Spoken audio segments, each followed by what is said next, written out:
Stroke volume.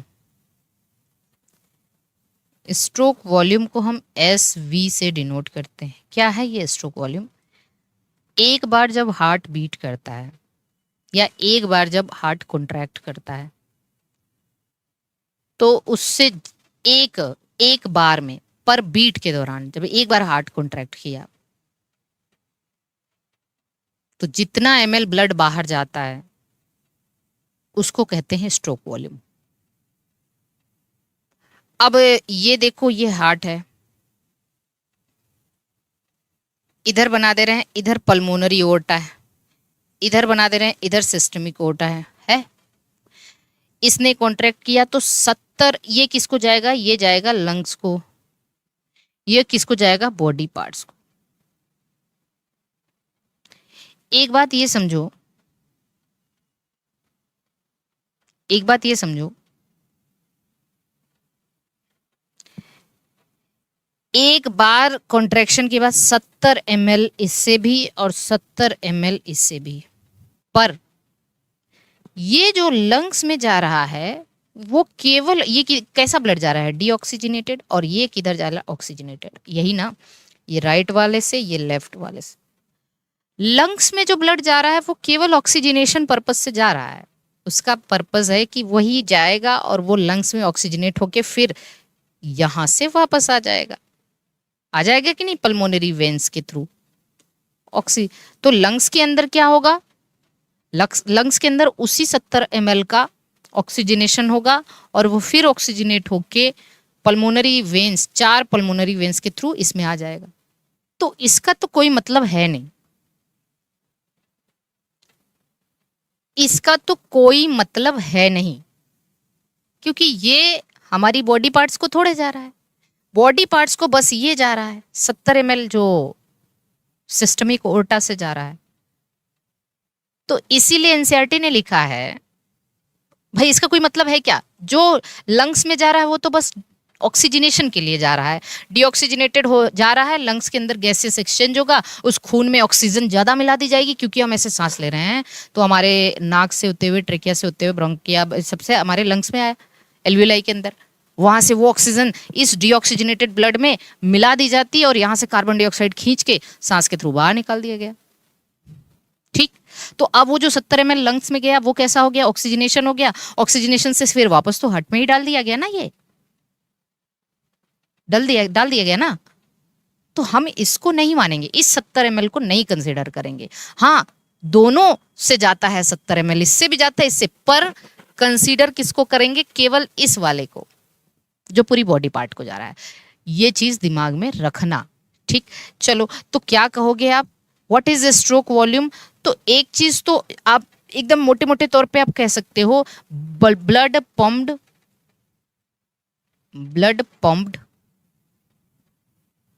From each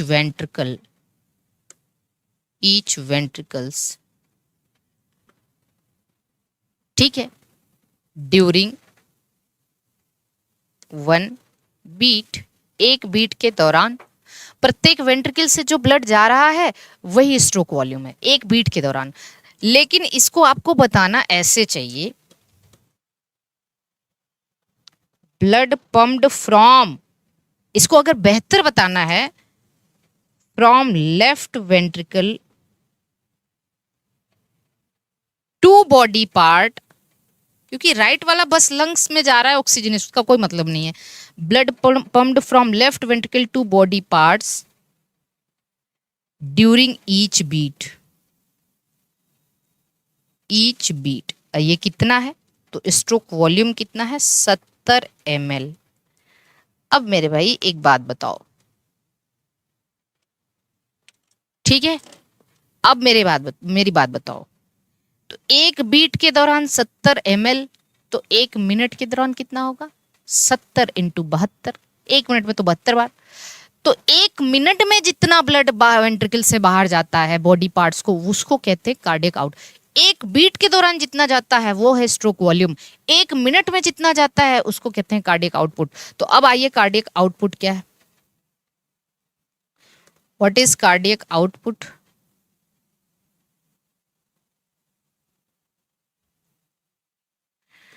cardiac output क्या है, CO लिख देते हैं। वही चीज blood pumped by each ventricle during 1 minute, 1 minute.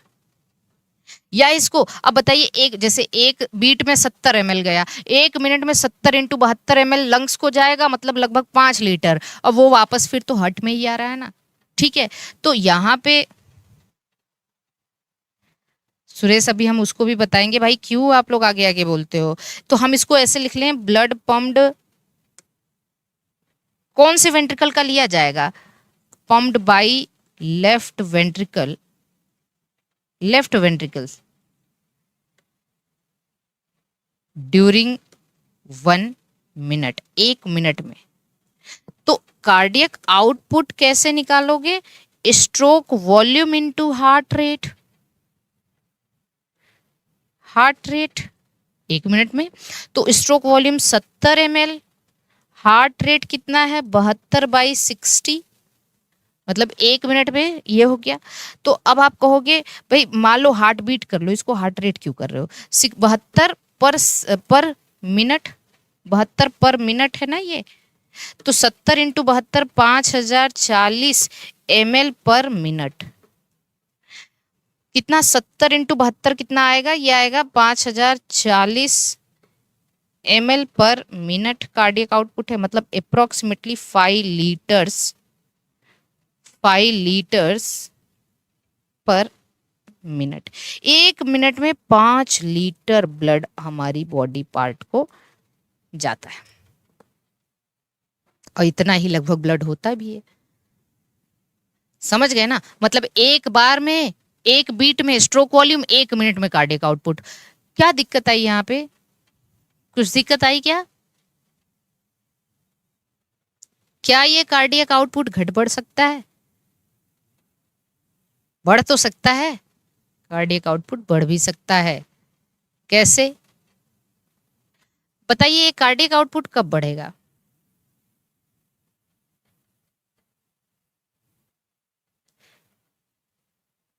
तो वत्स वही बात तो कर रहे हैं। एथलीट्स के अंदर क्या होता है, हार्ट रेट ज्यादा होता है, हार्ट रेट ज्यादा हुआ तो कार्डियक आउटपुट नहीं बढ़ जाएगा। बच्चों में हार्ट रेट ज्यादा है, कार्डियक आउटपुट नहीं बढ़ जाएगा। एक्सरसाइजेस के दौरान हार्ट रेट ज्यादा है तो कार्डियक आउटपुट नहीं बढ़ जाएगा। भाई हार्ट रेट जहाँ 72 था वहाँ 80 हो जाए, हार्ट रेट जहाँ 80 था वहाँ 100 हो जाए, 100 हो जाए, 150 हो जाए, तो हार्ट रेट तो बढ़ी जाए, कार्डियक आउटपुट तो बढ़ी जाएगा। 70 में जब 72 का गुणा कर रहे थे तो 5 लीटर आ रहा था, पर अब 70 में जो है 100 का गुणा करिए तो 7 लीटर हो जाएगा, 70 में 150 का गुणा करिए तो ज्यादा आ जाएगा। एक्सरसाइज कर रहे हो, हार्ट बीट बढ़ी है तो कार्डियक आउटपुट बढ़ी जाएगा, वही तो बताने जा रहे हैं। तो चलिए आइए हेडिंग डालिए, फ्रैंक स्टार्लिंग लॉ, हेडिंग डालिए Frank Starling law.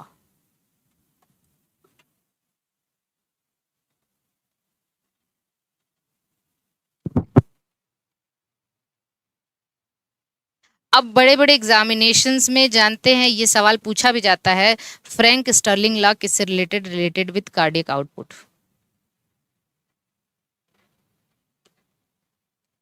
Cardiac output से रिलेटेड, ये हार्ट से रिलेटेड है, ये किसी एग्जाम में आया हुआ था। ठीक, ये क्या कहता है, सीधा सा है फ्रैंक, कि भाई जिस वक्त अगर आपकी बॉडी, ठीक है, इफ स्ट्रोक वॉल्यूम बढ़ जाए,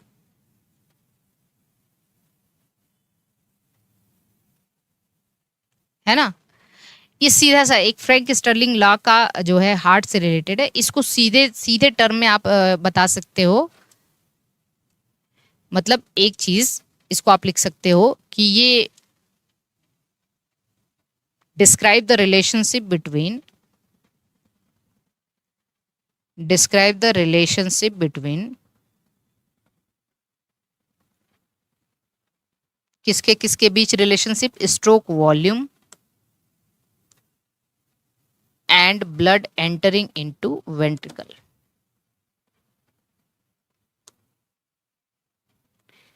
कितना ब्लड वेंट्रिकल में आ रहा है और कितना ब्लड वेंट्रिकल से बाहर जा रहा है। या फिर इसको कह सकते हैं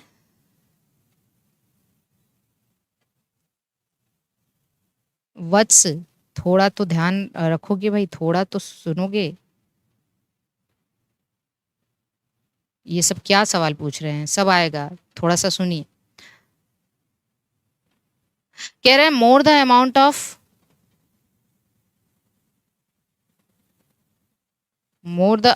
of blood enter into heart, heart में जितना ज्यादा ब्लड एंटर करेगा stroke volume will be more, hence cardiac output will be more.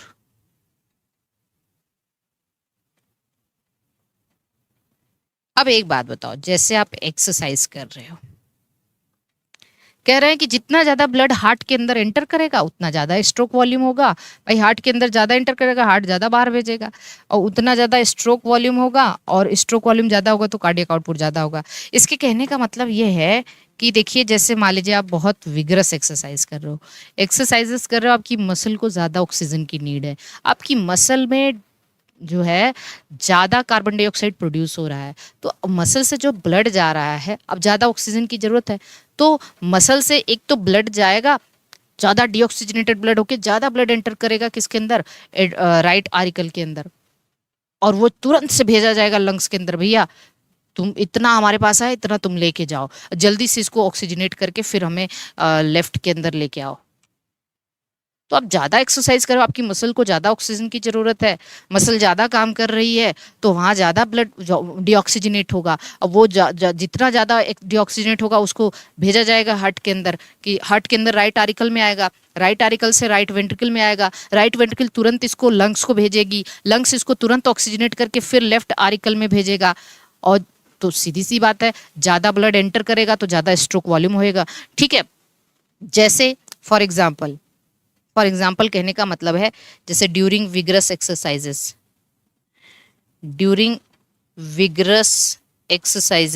Vigorous मतलब एक्सटेंस एक्सरसाइज कर रहे हो आप, तो हार्ट रेट भी बढ़ता है, स्ट्रोक वॉल्यूम भी बढ़ता है। हार्ट रेट पता है कितना हो जाता है इस वक्त? जो है वो हार्ट रेट लगभग 100 बीट्स पर मिनट, बीपीएम लिख रहे हैं, बीट्स पर मिनट हो जाता है। और स्ट्रोक वॉल्यूम भी इस वक्त लगभग 100 ml हो जाता है। तो कार्डियक आउटपुट उस वक्त कितना हो जाएगा? 100 इंटू 100, 10,000, मतलब 1,000 कितना हो जाएगा? 10,000, मतलब अप्रोक्सीमेटली 10 लीटर। सोचो, कहाँ 5 लीटर था, कहाँ 10 लीटर हो जाएगा कार्डियक आउटपुट। एथलीट्स के अंदर, इन एथलीट्स में तो समझिए 15-15 लीटर कार्डियक आउटपुट बढ़ जाता है। प्लेयर्स हैं, एथलीट्स हैं, उसमें उनकी हार्ट रेट जो है वो 120 बीपीएम हो जाती है, बीट्स पर मिनट। स्ट्रोक वॉल्यूम भी है उनका जो थोड़ा बढ़ जाता है 120 ml के आसपास। तो कार्डियक आउटपुट कितना हो जाता है? 120 इंटू 120, 12-12, 144, मतलब इस प्रकार से ये हो जाता है अप्रोक्सीमेटली 15 लीटर्स। 14 लीटर 400 मतलब 15 लीटर।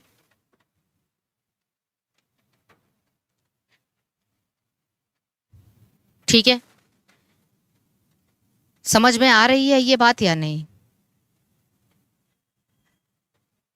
चलो, एक टर्म है, यहां तक समझ में आ रही है बात?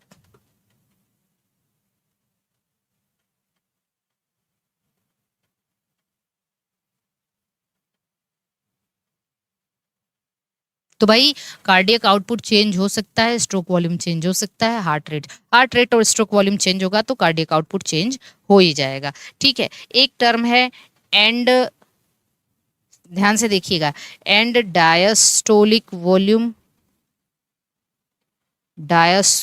वॉल्यूम, जिसको ईडीवी कहते हैं, वर्सेस एंड सिस्टोलिक वॉल्यूम। ठीक है, इसी को कहते हैं ESV। एंड डायस्टोलिक वॉल्यूम का मतलब है कि अमाउंट ऑफ ब्लड जो वेंट्रिकल के अंदर आता है। ठीक है, वेंट्रिकल की जब रिलैक्स होती है, ठीक है, वेंट्रिकल रिलैक्स होती है तो भाई वेंट्रिकल रिलैक्स होती है तो क्या होगा, वेंट्रिकल रिलैक्स होगी तो वेंट्रिकल के अंदर ब्लड एट्रिया से आएगा। तो ये है amount of blood entering into ventricles, entering into each ventricle, दोनों वेंट्रिकल में, during ventricular relaxation, ventricular diastole, जब वेंट्रिकल रिलैक्स होगी, एंड डायस्टोल इसीलिए कहते हैं, जब वेंट्रिकल रिलैक्स होगी तो वेंट्रिकल में कितना ब्लड आता है जानते हैं, प्रत्येक में आता है 120 ml इन ईच वेंट्रिकल। प्रत्येक वेंट्रिकल में 120 ml ब्लड आता है प्रत्येक relaxation, ventricle contract relax, contract relax, contract relax. तो वेंट्रिकल रिलैक्स हो रही है तो कितना ब्लड, 120 इसमें 120 इसमें ml। अच्छा, एंड सिस्टोलिक, अब एक बात बताओ, वेंट्रिकल कॉन्ट्रैक्ट कर गई तो वेंट्रिकल कॉन्ट्रैक्ट की तो कितना ml बाहर निकाल देती है, 70 ml ना, 70 ml बाहर निकाल देती है, तो बचा कितना, केवल 50 ml बचता है। तो उसी को कहते हैं एंड सिस्टोलिक वॉल्यूम। तो अब क्या होता है, amount of blood remain in each ventricle, remains in each ventricle,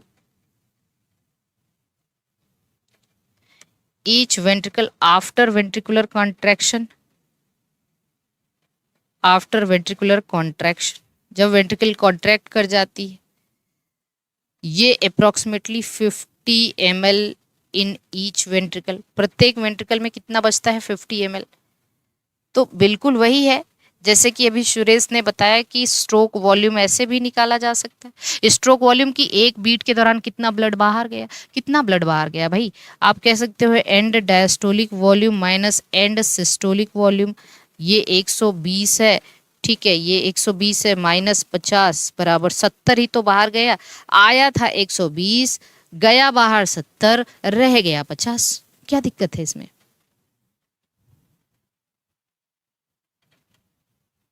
आया कितना, वेंट्रिकल में आता है प्रत्येक रिलैक्सेशन के दौरान 120 ml आता है, स्ट्रोक वॉल्यूम से 70 चला जाता है, बचा कितना, 50। तो stroke volume EDV minus ESV ही तो होगा, तो 70 ml। अब अगर कोई आपसे पूछे व्हाट इज इजेक्शन फ्रैक्शन, अगर कोई आपसे पूछे what is ejection fraction, ejection fraction का मतलब जितना है उसमें से कितना गया है बाहर, उसका फ्रैक्शन निकालना है आपको, कितना परसेंट ब्लड बाहर गया। तो कैसे निकालोगे, कि कैसे नहीं, stroke volume upon EDV, 50 upon 120 into 100। भाई आप जानते हो कि 70, 120 में से 70 गया तो कितना प्रतिशत हुआ, 60% हुआ।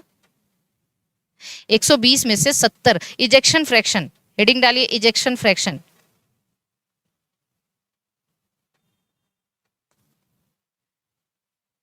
प्रत्येक बीट के दौरान जितना परसेंट ब्लड बाहर जाता है, percentage of blood pumped out from ventricle during each beat. तो क्या है, परसेंटेज ऑफ ब्लड, परसेंटेज निकालना है तो इंटू 100 करोगे, परसेंटेज ऑफ ब्लड, ठीक है, comes out from each ventricle. वत्स, कैसे आपका आंसर दें, अभी वेन्यूल्स वेन से अलग होते हैं, हाँ अभी आने तो दीजिए, पहले वेना केवा सबसे बड़ी होती हैं, फिर वेन्स होती हैं, फिर वेन्यूल्स होती हैं, तब जाके कैपिलरी बनती है। तो percentage of blood comes out from each ventricle during each beat, during each beat, प्रत्येक बीट के दौरान। तो आप कैसे निकालोगे, ejection fraction is equal to stroke volume upon total कितना है एंड डायस्टोलिक वॉल्यूम इनटू 100, ये 70 हो गया अपॉन 120 में से 70 ही तो गया, वही परसेंटेज तो निकालना है, अप्रोक्सीमेटली 60% आएगा। इसको कट कर दो तो 70%, 60%, मतलब कुल मिला के भाई कितना इजेक्ट हुआ, 120 में से 70 इजेक्ट हुआ, मतलब 60%। 120 में से 60 होता तो 50% होता, 70 है तो लगभग 60% हो जाता है।